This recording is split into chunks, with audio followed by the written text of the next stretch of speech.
I think that's the hardest thing, is just to trust yourself, right? It when there's is. no overt or concrete proof Right.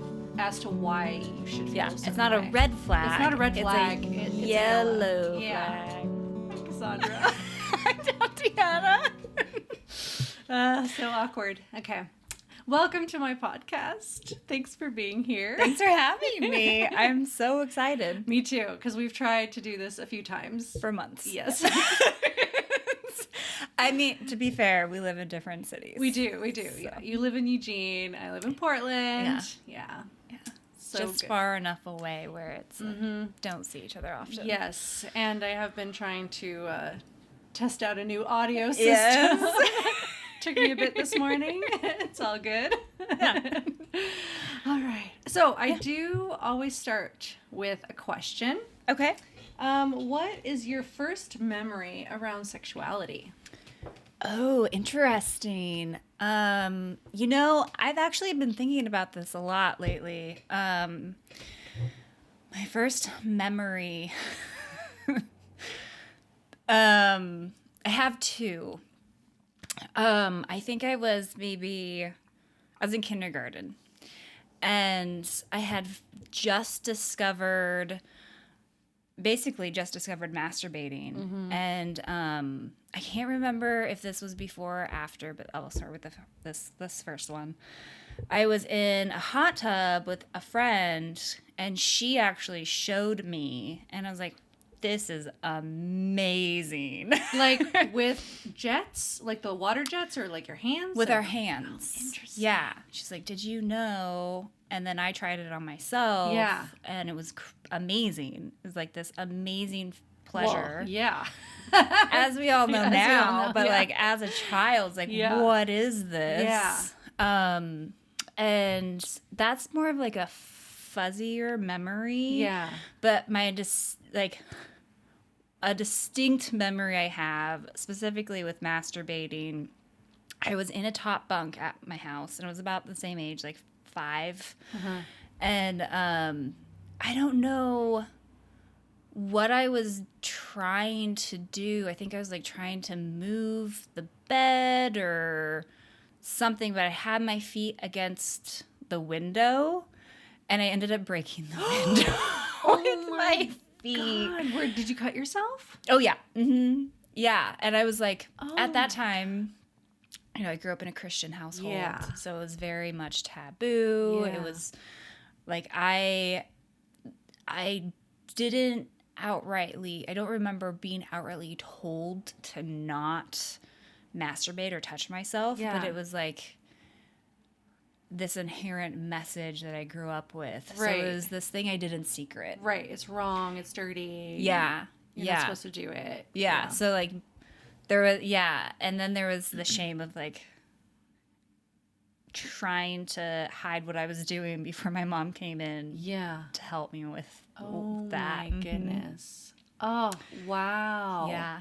Yeah. Crazy. Do you feel like that has colored your view on like masturbation or your own sexual exploration throughout the years? Oh yeah, it's definitely this is what I've specifically been reflecting on lately is what are the key points in my life that have really affected my exploration with my sexuality in all of the ways. Yeah. And I tamped it down, and I didn't fully feel like I could explore all parts of me in that aspect because of the outer guilt and shame that I internalized. And that just has kept popping up throughout my life into young adulthood.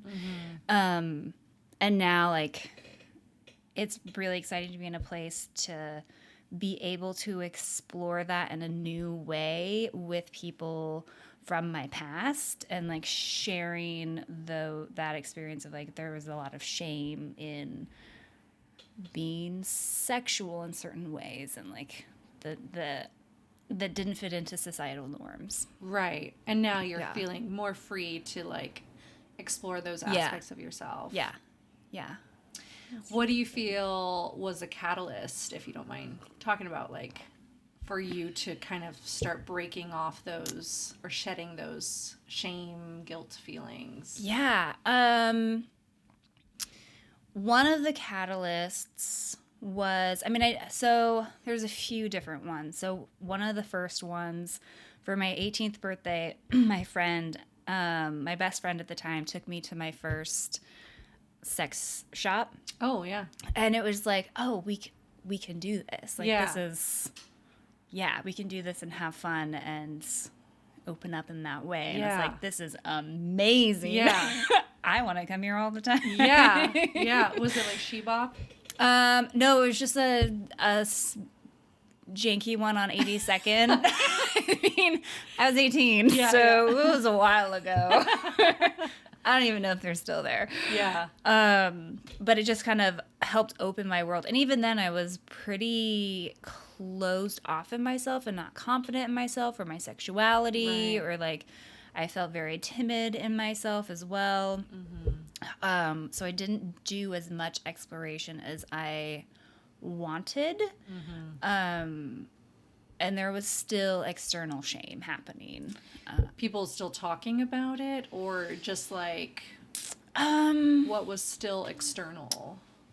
I guess messaging? I guess during that time when I was 18, less external shame and more internalized from my previous. childhood. Mm-hmm. But I just saw some friends from my past this last weekend. Mm-hmm. And we haven't seen each other in years. Like, her and I didn't see each other, I don't know, for more than 15 years. So it was, I don't know how old I was, like 16 at the time. So over 15 years ago. Yeah. And I guess one of her memories, and she's a few years younger than me. Yeah. And one of her memories was of me asking my mom, I must have been even younger, maybe like 13, me asking my mom if I could have a boy over while she wasn't there. And my mom telling me no, because she didn't trust me to not have sex while she was gone. And that just, I don't remember that happening. Wow. Because in my head, my mom's always been very supportive of my sexuality, and so it must have even been like when I was 12. Yeah. But she knew. It showed me like how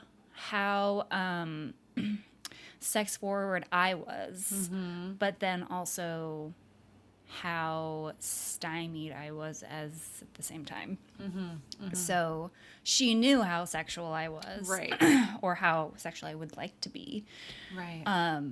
But also growing up in the church, there was this like you don't do that. Yeah, I mean, I was also probably 12 or 13, so it's a little young. Yeah. But that's also when I started having sex too. So, and then another point in time that really helped catalyze my exploration of sex was, or just like, not catalyze my exploration, but really helped me feel more confident in exploring more of the so-called taboo areas of sex, was actually with my ex, and it was the only positive thing in that relationship. Yeah. So, was able to explore a lot with him, and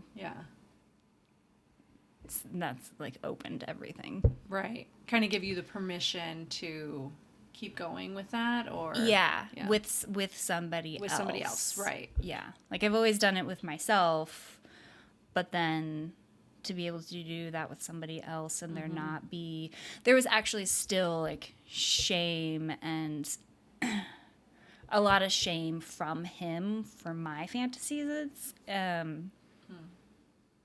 but it was also a new experience of exploring a lot of like Right. more, Outside of the box kind of thing. More Yeah. outside of the box. Mm-hmm. Yeah. Yeah. Yeah, that's interesting. Yeah. So I'm curious because you're saying that you felt like your mom was really supportive in your sexuality, but yet when you broke the window, you felt like you had to. That was when I was like 5 Really, years really young. old. Yeah. Okay. But then when I was a teenager and my mom had already left the church, there was this era of just really letting us, specifically me and my older, well, actually all of us, I feel like maybe not, I don't know, do a lot of exploration with, for better or for worse, with sex and drugs and alcohol and all of these things. And yeah, it was a time of like not a lot of restraints put on me, Yeah. if any. Yeah. Yeah. How do you feel like that has affected you now? Even then I think because I didn't really have a lot of confidence in myself, I wasn't as assertive in specifically sex that I would have wanted to be. Yeah. So I just didn't have the confidence in myself, and I felt really timid and insecure and doubtful in myself. So yeah, I don't know how that specific time, I think that specific time helped me feel more like it helped normalize just having sex, like sex is a natural part of relationship. And just feeling sexual and having desire and all that. Yeah. But in terms of like having desire and then pursuing that desire weren't matching up for me.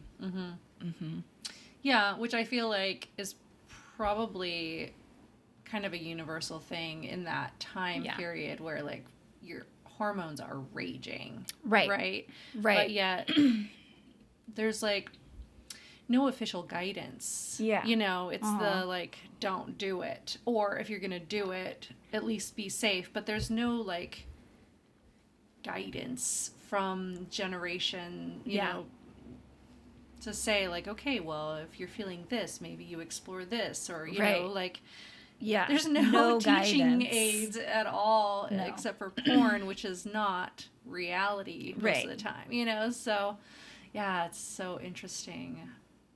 I'm curious, like, if there are other cultures that have a more supportive, educational style of, you know, upbringing, like teenagers, young kids, and to understanding sexuality and, like, how to more manage. like extending more sex ed, but also pleasure education. Yeah. And normalizing that and like building a sense of confidence and just normalizing it. Yeah. Be interesting. Yeah. Curious if something comes forward. People saying like, my culture. I was like, well, I'd like to explore this culture. Yep. Yeah. Oh, that's really cool. It's really interesting. Yeah. It's been really fascinating to hear people's first memories, first experiences of sexuality.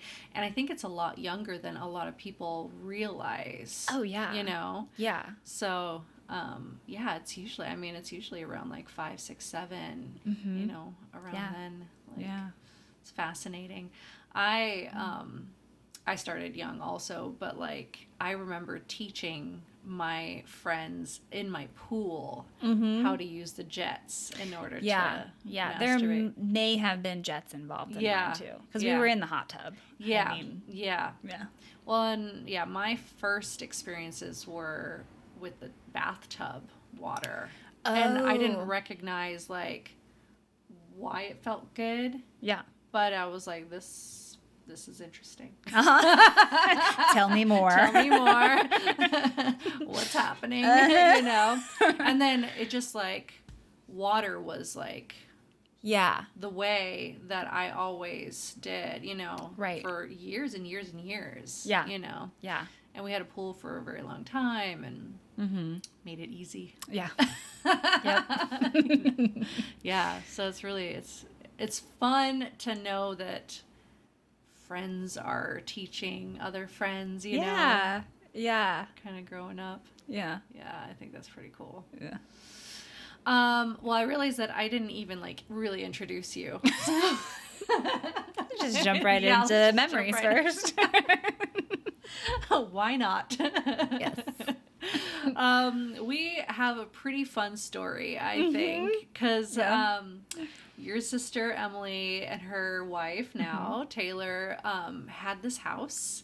And we met them at the open house and just quickly became friends. And they invited us to their house cooling party, which I had never heard of, which I thought was amazing. Basically saying goodbye to the house. And you guys all came, family came, and met you briefly. But it wasn't really until you were planning their bachelorette camping party. And you invited me because I was invited. Right. Yeah. But I couldn't go because I was actually camping that weekend with my friend. And but I think we started following each other on Instagram, and I started seeing things you were posting, and started messaging, and we realized well, we actually have a lot in common. And so I think you came over one fateful night. Yes, I we did. sat outside in the backyard around a fire and drank about 3 bottles of wine. Over 6 hours. Over 6 hours. Yeah, it was a long time. But we were definitely tipsy. Yes. Yeah. And we just talked about everything. Everything. Yeah. And just had the best time. Oh, yeah. And then it's just kind of been that way. We still, you moved from Portland to Eugene because you love it. And also Emily and Taylor are there. And it's pretty amazing community for you. And I miss you like crazy. But we still FaceTime, as much as possible and catch each other up on everything and support each other's businesses. And you're an herbalist. Yes. Yes. So do you want to talk a little bit about that? Yeah. I started my business while I was still in Portland, the end of 2020, which is an herbal apothecary, Rooted Remedies. Yep. And I will put the links. Yes. I started with a little 4x2 table in this tiny little market inside of a gym in this off the beaten track neighborhood. And I loved it. I loved it so much. And then I just continued with it. Yeah. And then I moved to Eugene. Almost a full year later since I started it, and it just doubled in growth. I know. And then I recently opened a brick and mortar in Eugene, and that's been really great too. And I teach classes and collaborate with other business owners down there and all over the place. Yep. All that kind of stuff. So cool. And I use all your different products. Yeah. love it. Yeah. Yeah, it's so good. Yeah. So good. And you have syrups and elderberry syrups, and I took 3 things with me on my Europe trip to make sure that I stayed healthy. Yeah. And I did. Yeah. I also just traveled this last weekend and took the last of my fire cider for the year. Ooh. And some tinctures, and just they're great travel companions. Oh yeah. It's nice to feel that sense of security of you're boosting your immune system while you're traveling. Yeah, for sure. Good. Yeah, it's cool. I'm curious, how do you think your exploration with herbs and nature has influenced your relationships and your sexuality and any of that? Do you? I haven't really thought about that. I haven't thought about that at all. Interesting. Yeah. Definitely has influenced my relationships. The one common, or the one thing that came through for me throughout my last relationship were the plants. Which is pretty big because I was pretty isolated from a lot of people. Yeah. And What do you mean that it was the plants that came? yeah, so I had just finished my clinical herbal program, and I met this person that I ended up being in a 5.5 year relationship with. And almost instantly I moved from Portland to the middle of nowhere in Death Valley. And I remember just making sure that I had my basics for the plants.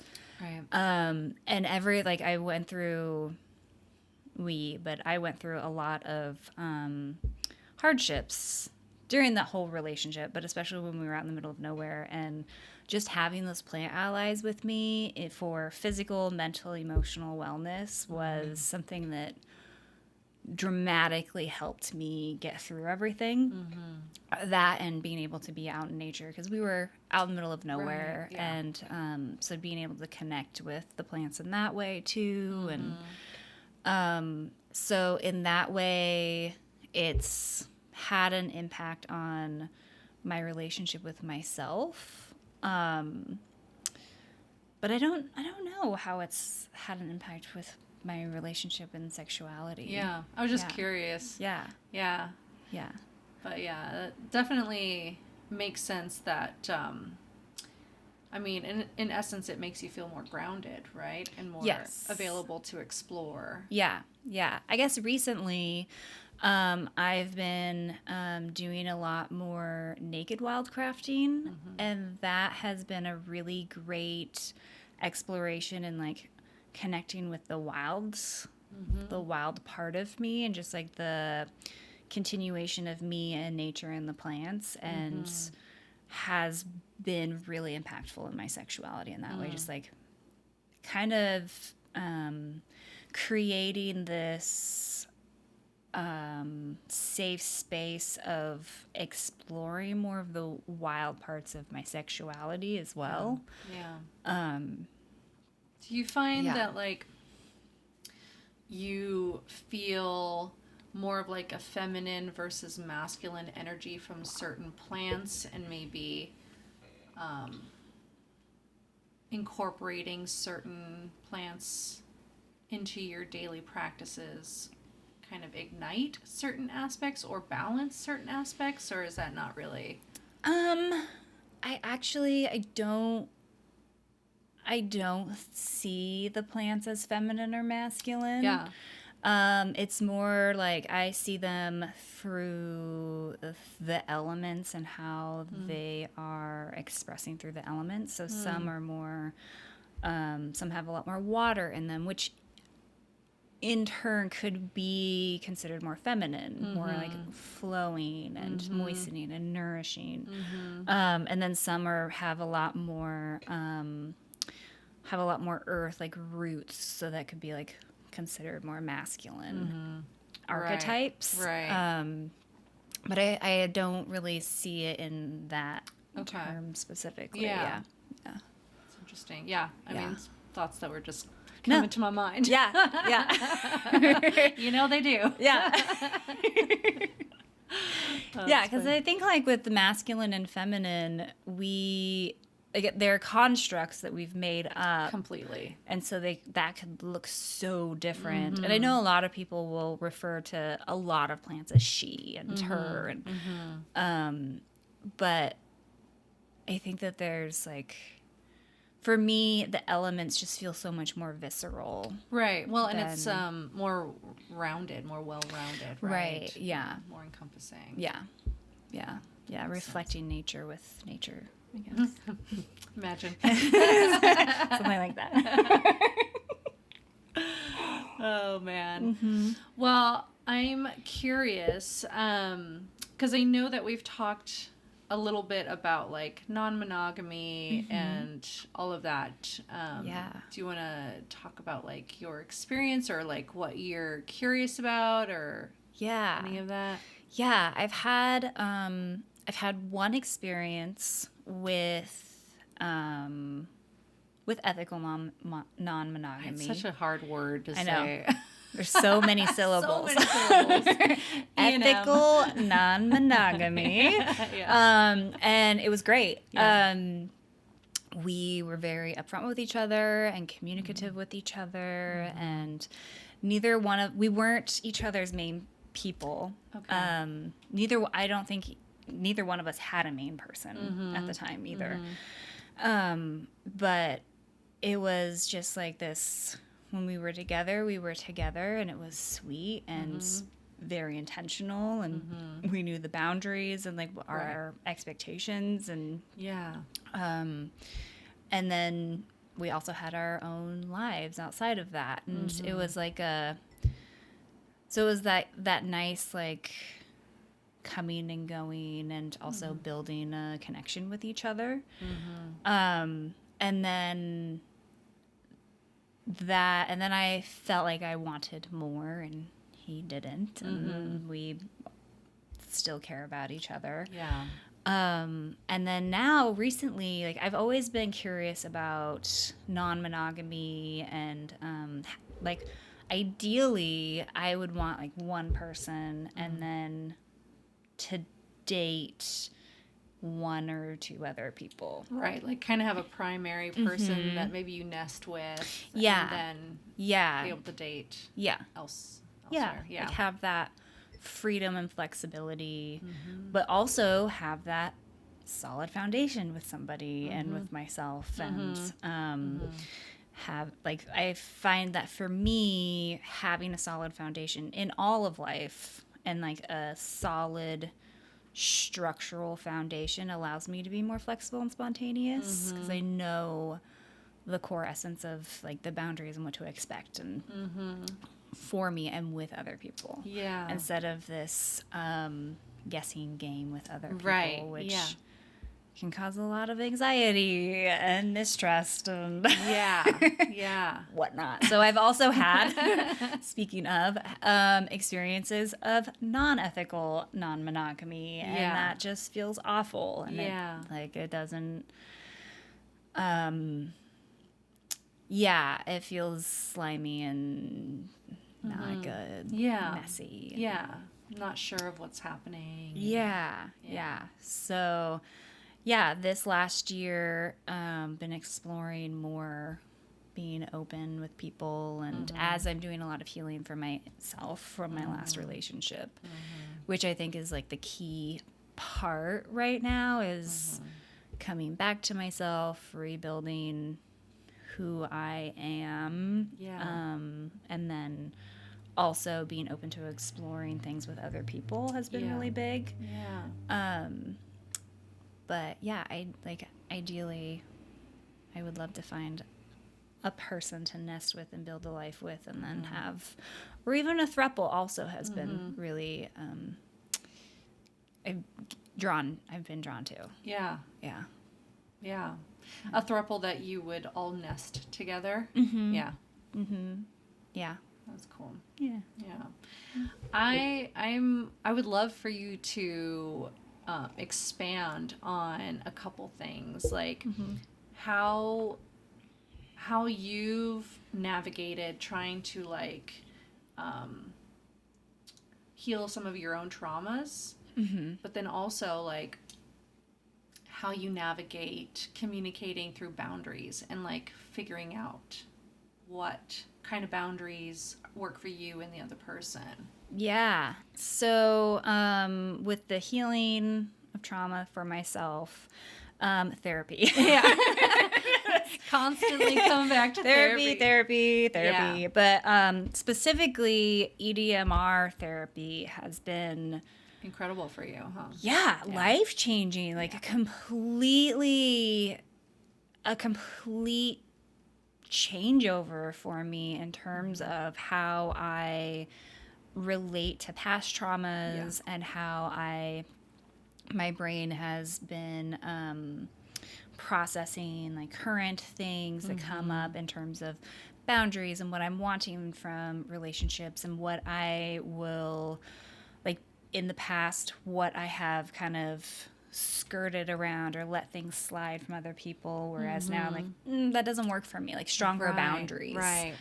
And feeling more grounded and whole in myself. Like it feels like I'm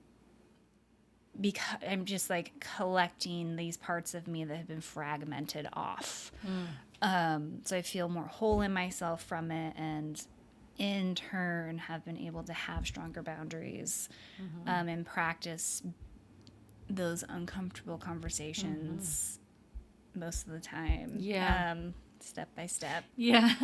But also like feeling worth those Yes. boundaries, right? Yeah. That's the something key that I've part. been- Yeah. It's like feel like I'm worth those boundaries. Like before it was more worried about making sure other people felt comfortable. Right. Oh, And not, we're so similar in that. Oh my gosh. Yeah. It's Yeah. so straight. Like, but in other ways, I've always had no problem rocking the waves. Yeah.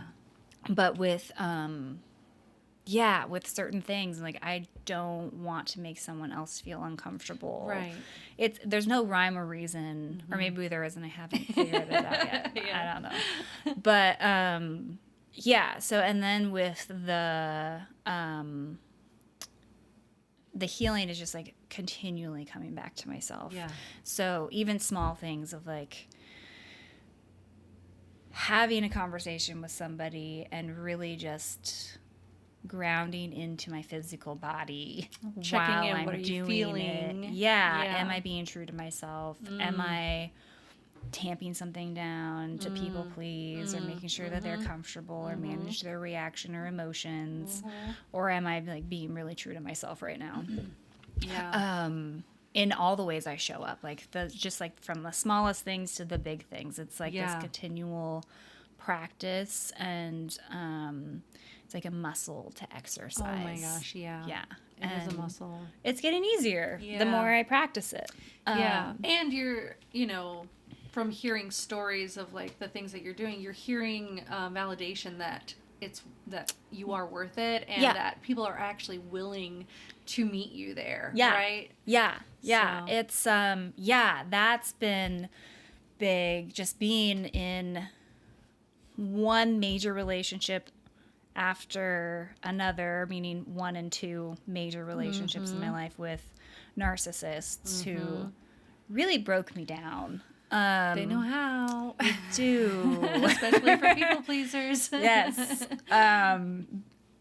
Having people, attracting people in my life now that really validate my sense of worth has been huge. Yeah. And it's been a nice reminder that I am doing the work, and I am putting out those boundaries and then attracting those kinds of people to me. Yeah. Yeah.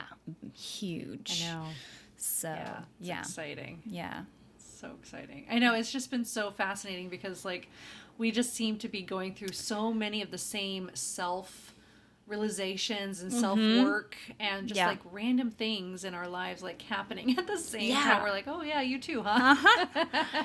Must be that time. It's so fun. But it's so great to have somebody that, we're constantly bouncing things off of. Like, yeah. Again, self-growth is great, but it can also feel isolating. Yeah. And you're just like, am I in this alone? It's Right. so much work. And am I even like seeing the progress that is actually like, am I actually doing this progress, or is it something that I'm thinking is happening? But like having somebody Right. constantly be like, oh yeah, damn, I've seen where you were, I see where you are. Like, Yeah. It's really cool. Yeah. Thank you. I I appreciate you. I appreciate you. Yeah, it's just it's been so fun. So much fun. Yeah. Yeah, I love it. Yeah. Let me see if I have my other good questions. Okay.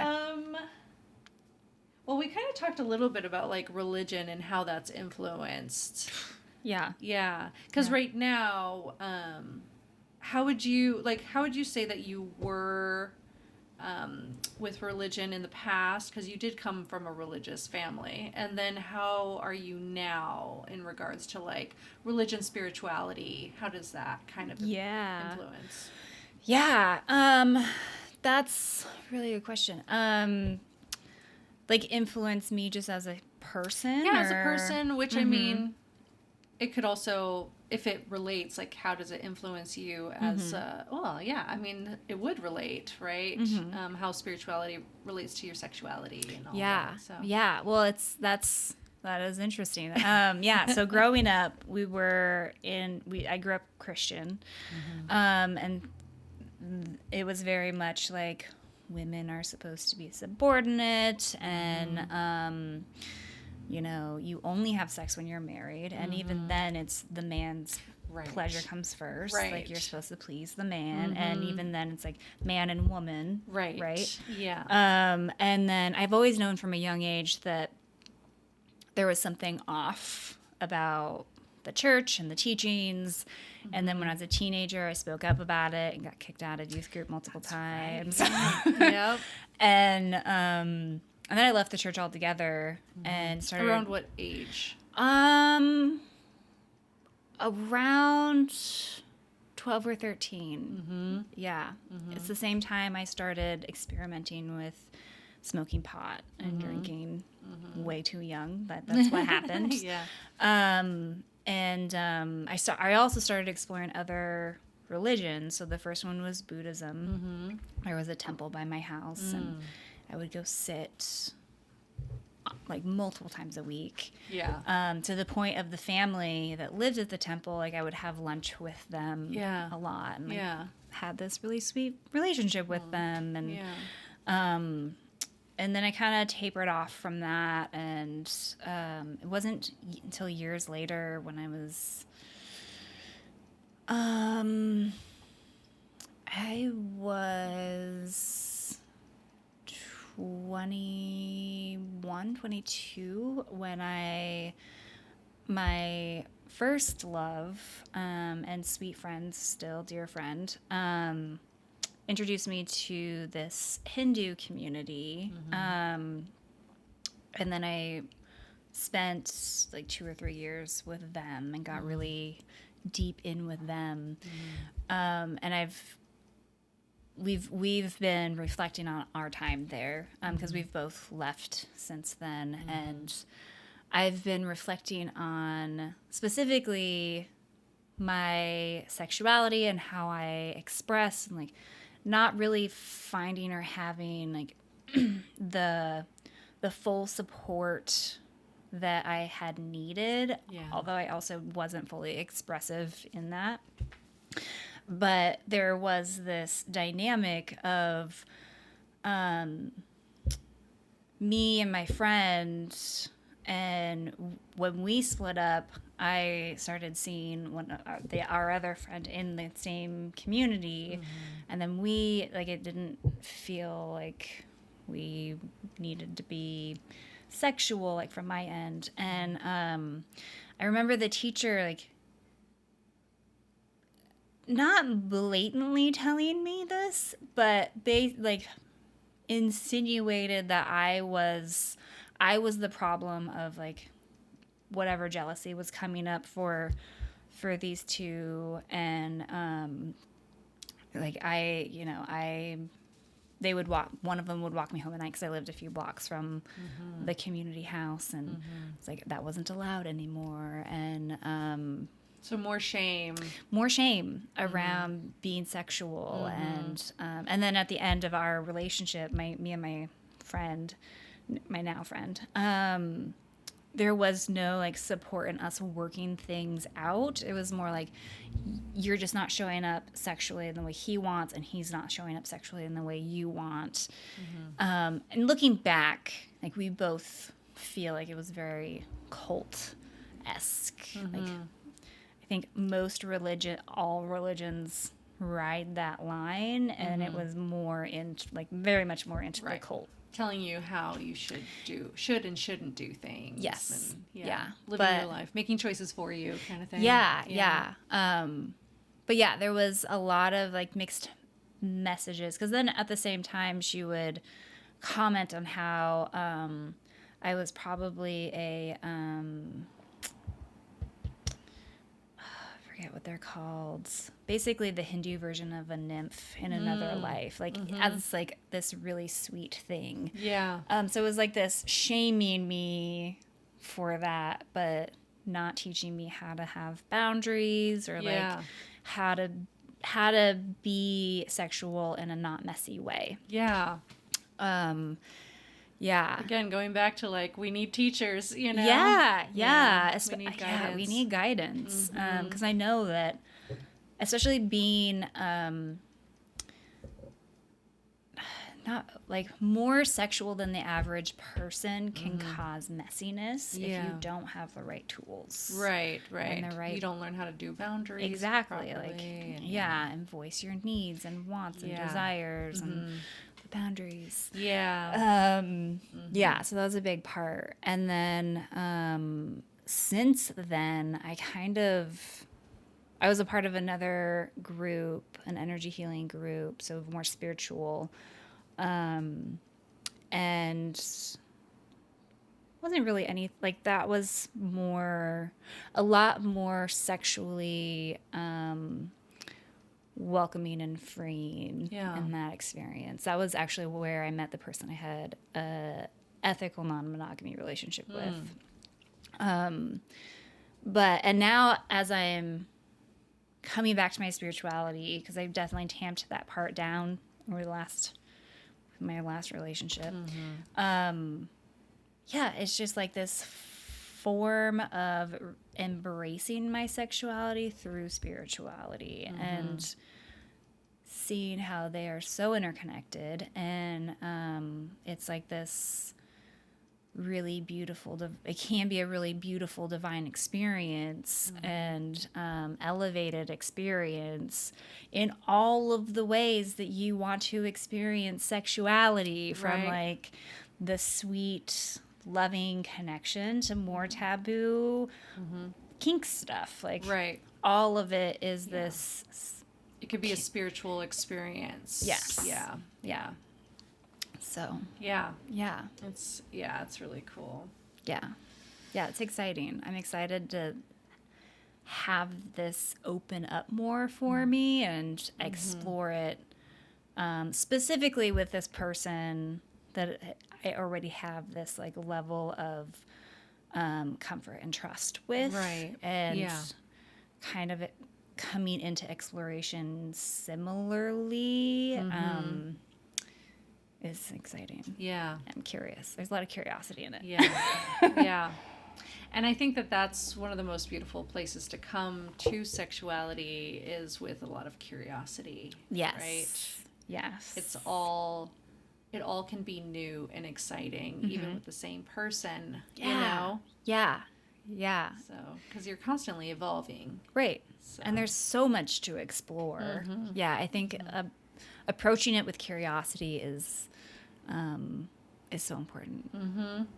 Yeah. Curiosity and low expectation. Like, you know, not expecting something specific. Right. Yeah. You can have high expectations for how you're treated and, you know, those kinds of things. Exactly. Boundaries, respect, all of that. But, like, the actual interactions, like, I think a lot of us, how it all plays out. Yeah, I feel like we're all like, okay, well, it should have this, and then this, and then this, and this, and this. Right. And, you know, for me to have a good time, you know? Yeah. But, yeah, I think, like, wiping the slate clean and just coming in with curiosity to see, like, where you both are going to meet, or a group, how the group is going to meet, or, you know? Yeah. It's just, I think that's really cool. Yeah.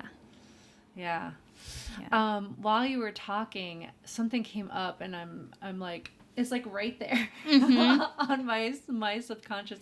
It was something about, like, I wanted to talk about how, like, we as people who have a higher sex drive than a lot, you know, women are also taught not to have high sex drives, right? Or like shamed if we do have higher sex drives. Yeah. But then we're also, as like you and I specifically, we are people pleasers. So I'm just curious, like I want to like flesh out more about how you experienced that, because I'm now starting to think about like how I experienced that as a younger person, wanting to please and getting pleasure in pleasing others, Yeah. you know, but then realizing more now how I didn't have the boundaries or the self-worth, the level of self-worth that I do now, and how that affected me in feeling like I was used more for someone else's pleasure. Yeah. You know, so it's like it's a fresh thought in my head, like that I want to kind of like get your thoughts on. I don't even know if it like made sense, because it's like forming in my brain. Yeah, you know? yeah. I had a similar experience. Yeah. Surprise. Yeah. No. But yeah, I mean I was taught explicitly or not explicitly to put my needs aside and people please, especially men, for men. Yeah. And I it's something I've been reflecting on recently too, is how even though I had a high sex drive throughout my life, this is not a new thing, Right. Yeah. right? Same. But I tamped it down so much, and it resulted in me not being assertive, and me becoming pretty docile in that area, because I wanted to people please the people I was with, or the person I was with, whenever that was. Right. And it also, I also have been reflecting on the type of person, specifically in the sexual realm, that I have been attracted to. And there are always people that are assertive, like sexually assertive, and want to explore like more of the taboo things in sex. And I'm realizing that I am drawn to them because they have that permission inside themselves to express in that way that I've wanted to. But it's also resulted in like the relationship, I mean, with the exception of a couple, like not working out because of that. Right. And more revolving around their wants and needs. Yeah, and not and then it's like boring. It becomes boring for both of us, because Right. I'm not being assertive, and then it's just like this, we fall into this routine of they're assertive and we do the thing and then it's done, and then they get bored because I'm not being assertive, and Right. it's like this cycle. Yeah. Specifically with a couple people I've been like a Yeah. couple relationships. Yeah. And yeah, so trying to remember all of the things that you said. Well, just like, yeah. I mean, for me, I feel like I have a little bit of a different story. I feel like I've always been very assertive in what I want. I've been always able to, because I did so much research when I was younger, because I was like obsessed with anything sexual. Yeah. You know, I was just like, I want to learn it all. Yeah. I want to try it out. You know, I want to teach everybody. You know. Yeah. But because I also enjoyed giving pleasure, I was like, I'm trying to think, like, I think I was like, not confident that somebody would want me because I'm a cool person, you know? What do you mean? Like, they would only want me because of my sexual desire. Right. You know, because I enjoy expressing or exploring my sexuality. Like that was the one good thing about me, even though I knew that wasn't true. Yeah. And because I like to please and I like to, I also didn't want to make anyone uncomfortable, right? So like if I had wackiness or craziness or I laughed too loudly or like all these things became more of like insecurities, but my one security was my sexuality. Right. Like that's the one thing that I was like known for. Like I dressed sexy. I was like very confident. I appeared very confident in my sexuality. Right. But it led to me believing that was my one your one quality that that people were going to come to me for. And then I resented somebody actually appreciating my sexuality. Yeah. And I didn't realize that, because I'm like, there's more to me, but I'm not showing them more. Right. Yes. So it's like things that I'm recognizing now, like even dating this whole time, being with Devin and like always being non-monogamous and all of my like dating profiles were very like sex forward because I'm like, well, I mean, that's essentially what is going to be happening. So I want to like put out there what I want, what I need, all that kind of stuff and what I'm looking for. And then I would be like almost taken aback when people were like very forward in like talking immediately about sex. And I'm like, well, get to know me. But I'm like, why would they think that that's what I wanted? Right. Because I wasn't putting that boundary up for myself because I didn't think I deserved it. It was like all these things that I'm starting to recognize now based off of being who I was as a people pleaser and also like kind of being told that I was not supposed to be that sexually aware so young. And like being like, well, why not? Like I'm going to prove you wrong kind of thing, but recognizing like I held on to that identity for so long, but then resented people recognizing me as that identity and not more. Yeah. So I was just curious if like that was it's starting to like formulate that thought, if you had any of that like resentment that I felt or if it was just a totally different.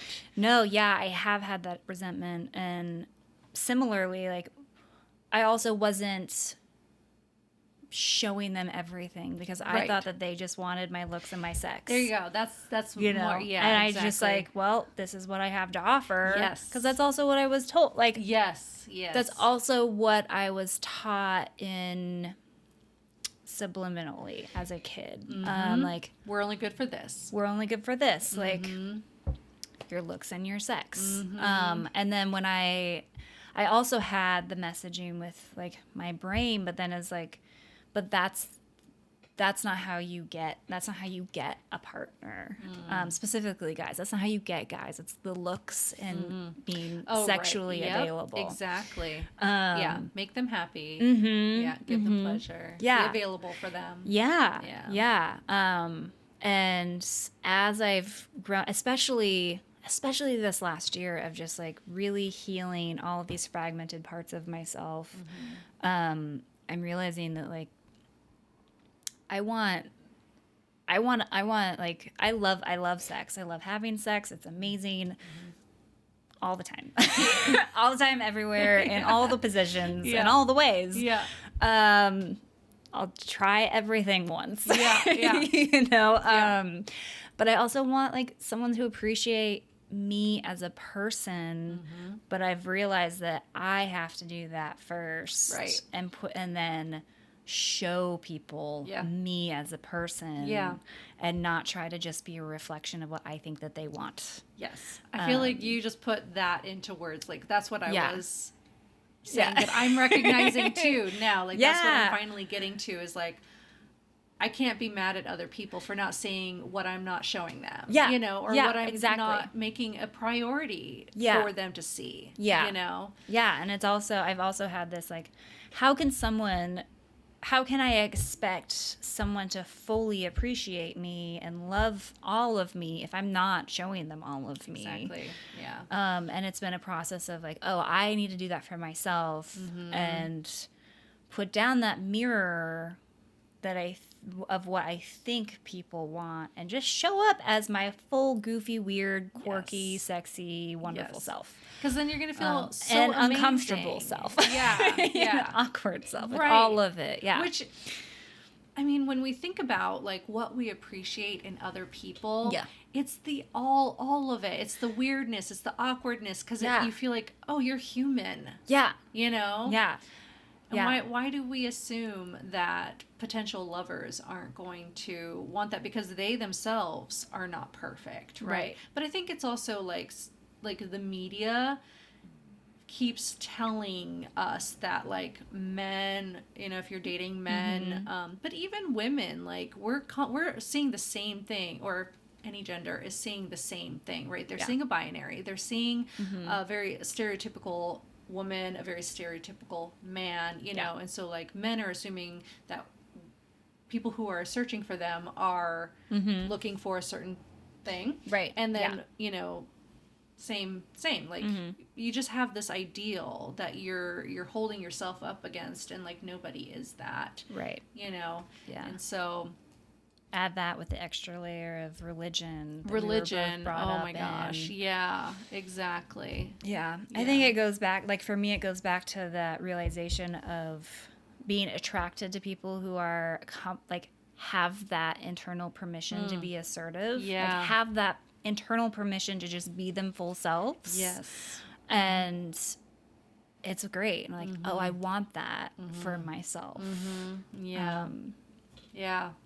Yeah, and I'm doing it. Exactly. Yeah, exactly. That's, I mean, that's definitely the work that we've both been doing, is like, how do we fully accept, oh my gosh, way. I know. I mean, you know, it really, for me, this last year has been huge. I mean, that's one thing that, like, this last year, the pandemic has really been beneficial for me personally, in that it's forced me to take a step back from just putting myself out there to date and all that kind of stuff, because I'm like, oh, well, I guess I really just got to focus on what's going on here, you know, because I was also bringing in certain people, you know, that were reigniting same traumas over and over again. And like, luckily, I also, you know, had a really amazing therapist that was like, okay, well, let's look at that. You know, like, why is this happening? You know, like, so I started recognizing why I was kind of calling that in, because it's obviously, for me, I believe it's a mirror for me to see where I need to let go of some trauma, believe in myself more, maybe, you know, put up some new boundaries and like all of that kind of stuff, you know. So it's been a lot of amazing self-work over the last year and a half. Who knows what time is anymore, but yeah, but I think specifically the last year. The last year has both been of us huge. Has been huge. Yeah. Yeah, it's exciting. Yeah, it is. I know. I feel like it's just like this condensed, really hard time of intentionally letting things go that actually no longer serve us. Like, aside from that being a popular thing to say, like actually doing the work of letting shit go, and people and patterns and trauma, and just like, and then being intentional about calling things in and shifting how we are in the world in a way that we want to be. And now it's like at this place of open expansion happening. It's like, oh, what are the possibilities now? Yeah. What's so much, you know, what do I want to come into my life, and how do I want to be in the world, and how do I want to be in myself, and how is it that I'm going to feel as full and fulfilled as possible. And for me, that's like really prioritizing desire and pleasure in a way I've never done before. And in all of life. Right. But in all of life. Yeah. Yeah. I think for me, I'm really excited to see, like, my things that I've been wanting to focus on is really trusting my intuition, trusting my gut feeling. Because I have often throughout my life, if somebody seems really great, or they're saying the right things, or, they're even just showing interest, I'm like, oh, okay, well, then I should go with that. Give them a chance. Yeah. Right? Like, just give them a chance. But then I'm often not checking in and seeing, like, is this actually resonating with me? Like, what I want, what I need, that kind of stuff. And I always get down this path where I'm like, why am I here? I wasn't even wanting to go down this path, but I went down it, Yeah. And so now I've been so focused on, like, checking in, listening to my gut, listening to my intuition, that, like, just recently I feel emotionally available to, like, date again. And so I've been putting myself out there, and I have a very unique list of, like, needs, of what I'm looking for in a partner outside of Devin, and I'm a very unique situation as well. I don't work for everybody because I am married and all of the things, but it's been interesting. I've gone on 2 dates so far, and both dates have, on paper, been perfect, and, like, said all the right things and everything. The first person, I was like an immediate, like, I was not romantically interested. They were a really nice person, Okay. Yeah. and so that was an easy, like, no, and I felt confident saying, like, no. But then, the next person, I was like, oh no, like, this actually could be something. But there was just, like, something, like, every so often kind of being like, I'm not sure. And so I'm like, normally I would just be like, oh, it's fine. Right. Like, let's just keep moving forward or whatever. And there's, like, nothing wrong with this person, you know? Yeah. But I'm like, no, you know what? Like, I am going to listen to those little, like, the little, yellow flags. Yeah. Those intuition of, the like, little things. intuitive hits. Yes. Like, this doesn't quite resonate with me. There's just something. That's not right for me at this moment, and I am now so, like, excited that I'm actually seeing them and listening to them, and going to, like, also not just, like, settle is the wrong word, but, like, I deserve to have a situation that works great for me and for the other person. Right. And oftentimes I move forward thinking it's going to be great, even when I have those little things, and then it just ends up not being right for either of us. And I'm like, I'm saving myself a lot of anguish and time and, difficulty and all of that. And I also don't feel, I feel very, like, grounded and very calm about, like, if I meet somebody, I meet somebody. If I don't, I feel so good with where I am, like, I have a very full life. Yep. I have a great marriage, great friends. I have my studio. I have, like, so much going on, podcast, courses, So I feel very, I can't say whole, because when do we ever feel whole? But I am on my way to continually diving deeper. I'm not putting up the blinders. Right, yeah. And I think there's something to be said about that, like, feeling so grounded and content and fulfilled in yourself, where you're not trying to seek out any kind of scarcity or missing piece or from someone else, where your perception is going to be skewed in that way, and then you're gonna let things slide. You're not gonna listen to your intuition. You're gonna go with it even though it's not what you actually want. Right. Yeah. Compromise with yourself. I think compromise yourself. Yeah. I think the hardest thing is like when there's no overt reason Right. why you're feeling like maybe it's not right Yeah. or you maybe whatever. Like, I think that's the hardest thing is just to trust yourself, right? It when there's is. no overt like or concrete Yeah. proof Right. as to why you should feel a certain It's not way. a red flag. It's not a red flag. It's a It's yellow a yellow flag. Yeah. Yeah. Yeah, I think that's been really cool. Yeah, it's like we're telling the universe that actually we've been doing a lot of inner work, but then we're also putting it out there like, no, actually I'm doing the inner work and I'm meaning it. Yeah. Like I mean it. Yeah. This is not just like a intellectually, yes. Yeah. I want to embody that shit. Yes, embody. Yes. Yeah. Love that. Yeah, for sure. Yeah. Let me see.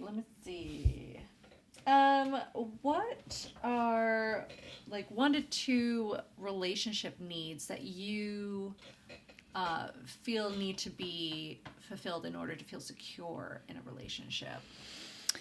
Yeah. I mean, the first one seems like a no-brainer, but it's not after experience. Well, that's you. That's me. Playing footsie with me. Playing footsie.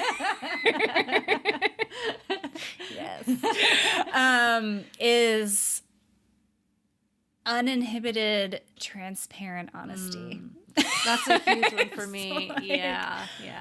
And that's not for everybody. It's not for everybody. Yeah. There's like, for me, I personally love finding loopholes in the gray areas and systems. For me, in relationships of any kind, there is no such thing as a gray area. Like that's not a thing. I need honesty. I need transparency. I need to know that, like, I don't want to be assuming or my anxiety because I'm unsure or questioning or doubting or like, let's just talk about things. Yeah. Like, let's communicate.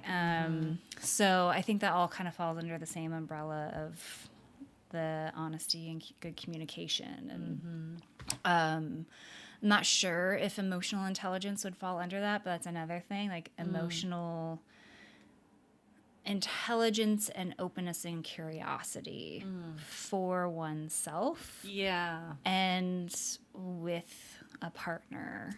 Yeah. And accountability in that. Yeah. And then a sense of exploration in life, like all of life. Curiosity and exploration and playfulness. Yeah. And adventure and all of those. Like, I love that. yeah. Yeah, and I love the emotional intelligence for themselves. Like you know that they're willing to do work, right? Yeah. Yeah. Because it's so easy to be on the outside and looking in at someone or and see things that they're not going to see. Oh, yeah. It's so much harder to sit with yourself and be uncomfortable with yourself and be like, whoo, I don't like how that I'm showing up in that way. And like doing the work to make amends with people, hold yourself accountable. Like that speaks volumes to me. Huge. I agree 1,000% because like that also shows respect for yourself and that respect for anyone that you are showing up to be in relationship with, and that you feel like it's worth it, to actually put in any effort, and not just run away from hard things. Right. Yeah, I don't want to be a distraction for somebody. Yes. Yeah. Ooh, that's a good thing. So, yeah. But then, and then also like that sense of curiosity and openness and playfulness is so important for me. Yeah. I love that. Yeah. I love it. Do you have anything that you would love to like add or? I don't know. I think I think my biggest takeaway so far this year is to have fun with yourself. And I hope that other people are as well. Like, have fun with life. Life is this, like, precious, precious thing that if we hold on too tight to it, we lose out. And if we don't hold on tight enough, we lose out. And it's, just have, like, remember, like, this is your life, and you actually do get to live any way you want. I know not everybody in the world gets that. And I'm speaking very much from a place of privilege. But everybody that has that privilege, like, don't take that for granted. And show up in a way that is meaningful for you, in whatever way that is. Like, it doesn't have to look a certain way. Right? Just don't put excuses on other people. Yes. Take accountability. Curate your own life, your own experiences as much as possible. Be real with yourself. Love that. Awesome. Thank you so much. Thanks for having me on here. Yay. Finally did it. I know. Yes. Awesome. Yay. Love you. I love you too.